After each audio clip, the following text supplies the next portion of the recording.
February takeover. Our correspondent Jonathan Head reports now from the border. Taking a wearily familiar route that their parents and grandparents took many times before them, ethnic Karen villagers flee Burmese bombing raids to seek shelter across the Salween River in Thailand. Starting on Saturday, the Burmese military aircraft were flying over a place called Depudong. They went round twice, then the shooting started. Very loud, lots of guns shooting. After arriving earlier on the Thai side of the border, Kai, not her real name, received images and videos of the journey made by her family, following her to Thailand to escape the bombing.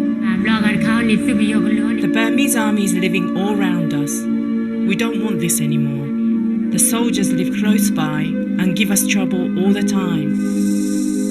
Those wounded in the air raids were picked up by Thai soldiers and taken to hospital here for treatment.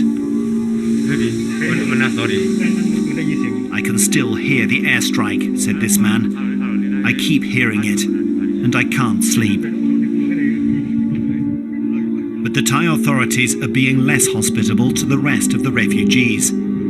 They were forced to march back across the river. They included Kai's family. The Thais are trying to stop a trickle from becoming a flood. Well, the number of armed men we're seeing here tells you that this is now a very tense border with Myanmar, and the Karen people who've been coming in here, many of them injured, of course for years, have known something that young activists in the cities of Myanmar are now learning at first hand, that the Myanmar military, far from defending people, wages war against them with pitiless savagery, crushing them as enemies.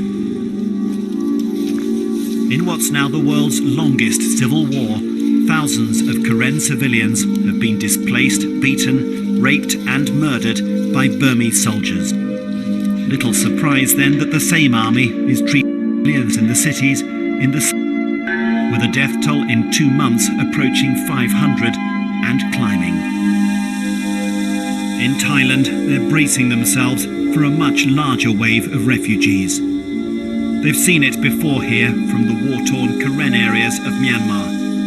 This time, though, the refugees may come from all parts of the country.